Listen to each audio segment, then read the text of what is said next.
बिस्मिल्लाहिर्रहमानिर्रहीम। अस्सलाम वालेकुम dear students, welcome to our channel Try and Gain. आज हम स्टार्ट करेंगे remaining 4 branches of chemistry that are industrial chemistry, nuclear chemistry, environmental chemistry and analytical chemistry. पहली 4 branches हम पिछली वीडियो में पढ़ चुके हैं, इसलिए अब हम इनको पढ़ेंगे वन बाय वन। सबसे पहली ब्रांच है हमारे पास न्यूक्लियर केमिस्ट्री। न्यूक्लियर केमिस्ट्री की वो वाली ब्रांच है जो हमें बताती है रेडियो एक्टिव एलिमेंट्स के बारे में, रेडियो एक्टिविटी के बारे में, न्यूक्लियर रिएक्शंस के बारे में, न्यूक्लियर प्रोसेस के बारे में और उनकी प्रॉपर्टीज़ के बारे में। सबसे पहले तो ये कि रेडियो एक्टिव एलिमेंट्स क्या हैं। ऐसे तमाम एलिमेंट्स जिनका एटॉमिक नंबर 82 से ज़्यादा है, उन तमाम एलिमेंट्स को हम कहते हैं रेडियो एक्टिव एलिमेंट्स। ठीक है, उनको हम रेडियो एक्टिव एलिमेंट्स कहते हैं। और रेडियो एक्टिव एलिमेंट्स की एक प्रॉपर्टी ये होती है कि वो रेडिएशंस को इमिट करते हैं, रेडिएशंस को खारिज करते हैं। ठीक है, और इस प्रोसेस को हम कहते हैं रेडियो एक्टिविटी। और न्यूक्लियर केमिस्ट्री हमें सिर्फ रेडियो एक्टिव एलिमेंट्स या रेडियो एक्टिविटी के बारे में नहीं बताती, बल्कि न्यूक्लियर रिएक्शंस के बारे में भी बताती है। न्यूक्लियर रिएक्शंस क्या है? न्यूक्लियर रिएक्शंस 2 तरह के हैं, fission reaction and fusion reaction. Fission reaction हम उस रिएक्शन को कहते हैं जिसमें एक बड़ा एटम 2 छोटे एटम में टूट जाए, उसको हम कहते हैं फिशन रिएक्शन।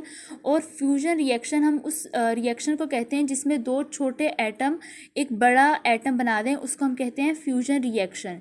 फिशन रिएक्शन में चूंकि एक बड़ा एटम 2 छोटे छोटे एटम में टूटता है तो अमाउंट ऑफ एनर्जी रिलीज होती है। और फ्यूजन रिएक्शन में 2 छोटे एटम मिलकर एक बड़ा एटम बनाते हैं तो इसमें एनर्जी इस्तेमाल होती है। ठीक है, ये न्यूक्लियर रिएक्शन से radio activity, radio active elements और न्यूक्लियर रिएक्शंस और इनकी प्रॉपर्टीज़ के बारे में जो ब्रांच डील करती है, उस ब्रांच को हम कहते हैं न्यूक्लियर केमिस्ट्री। सिर्फ यही नहीं, न्यूक्लियर केमिस्ट्री की हमारी ज़िंदगी में बहुत ज़्यादा इस्तेमाल है। मसलन न्यूक्लियर केमिस्ट्री इस्तेमाल होती है मेडिसिन्स में। मेडिसिन में कहाँ इस्तेमाल होती है? ये डायग्नोस करने के लिए इस्तेमाल होती है, मुख्तलिफ डिजीज़ को डायग्नोस करने के लिए इस्तेमाल होती है। फॉर एग्जांपल कैंसर को डायग्नोस करने के लिए जो है न्यूक्लियर रेडिएशंस इस्तेमाल होती हैं।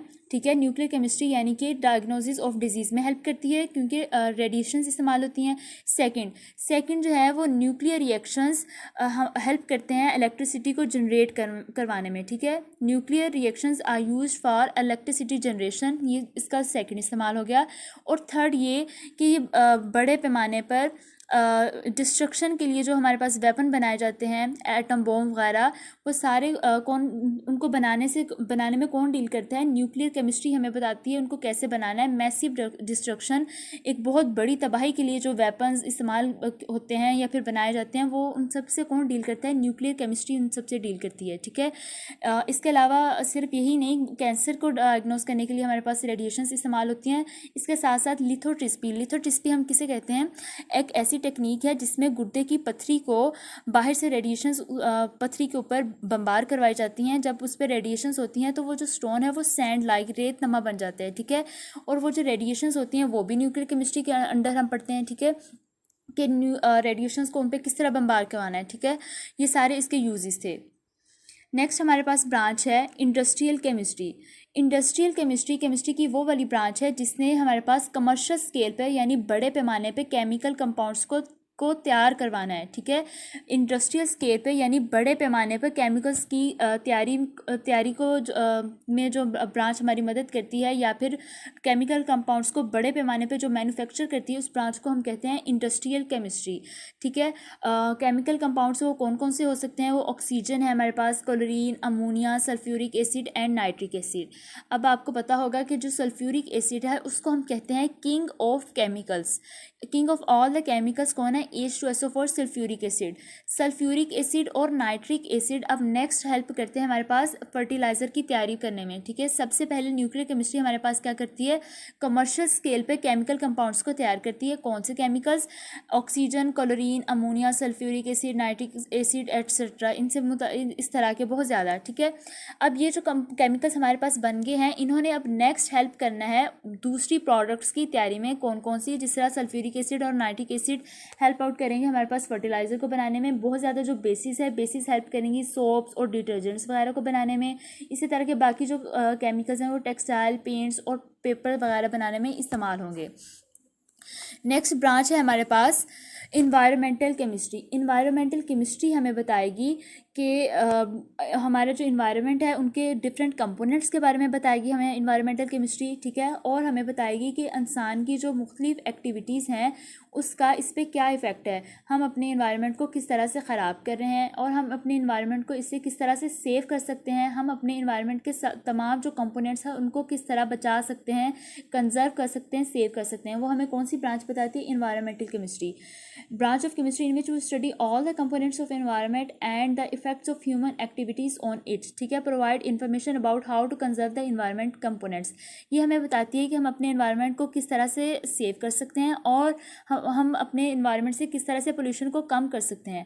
इसके साथ साथ एक बहुत अहम बात कि जो environmental chemistry है ये दूसरी ब्रांच से भी रिलेट करती है। किस तरह? जिस तरह biology, soil, water, ecology, geology, इन सब से रिलेट करती है। जियोलॉजी वो वाली ब्रांच है जिसमें हम ज़मीन के मुतल्लिक़ पढ़ते हैं, इकोलॉजी में हम इन्वायरमेंट के मुतल्लिक़ पढ़ते हैं, ठीक है। बायोलॉजी ज़िंदा जानदारों का इल्म है, सॉइल और वाटर भी आपको पता है इन्वायरमेंट के कंपोनेंट है। तो इन्वायरमेंटल केमिस्ट्री इन सब से रिलेट करती है, ठीक है। लास्ट ब्रांच है हमारे पास एनालिटिकल केमिस्ट्री।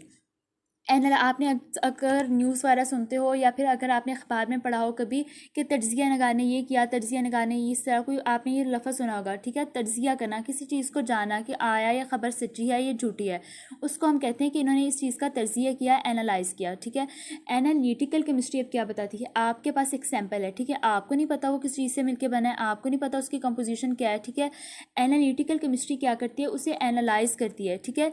उसे एनालाइज़ करेगी कि ये किन किन कंपोनेंट से मिलके बना है, किन किन चीज़ों से मिलके कंपोज हुआ है।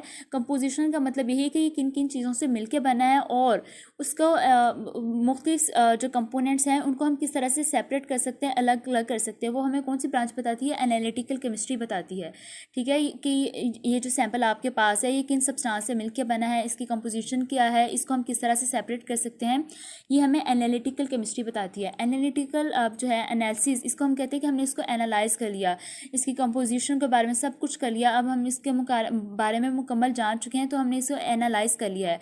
एनालिसिस जो है वो दो तरह के हैं, एक है क्वालिटेटिव और दूसरा है क्वांटिटेटिव एनालिसिस।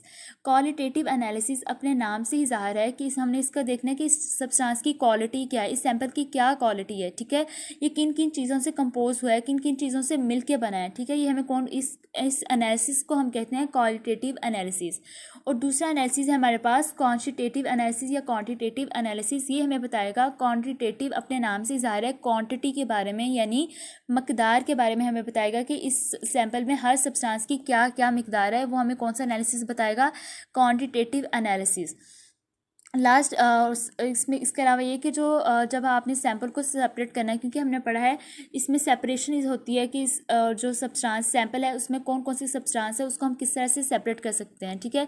तो इसके लिए मुख्तलिफ जो है वो इंस्ट्रूमेंट इस्तेमाल होते हैं सेपरेशन के लिए, ठीक है। इसलिए हम कहते हैं कि जो एनालिटिकल केमिस्ट्री है ये डिफरेंट इंस्ट्रूमेंट इस्तेमाल करती है, डिफरेंट टेक्निक्स इस्तेमाल करती है उस सब्सटेंस जो है आपके पास सैंपल उसके सब्सटेंस को अलग अलग करने में। इसके साथ साथ इस जो ब्रांच है हमारे पास एनालिटिकल केमिस्ट्री, ये कवर करती है फूड को, वाटर को, इन्वायरमेंट को एंड क्लिनिकल एनालिसिस को। आज के लिए इतना ही। अपनी दुआ में मुझे याद रखिएगा। अल्लाह हाफिज़।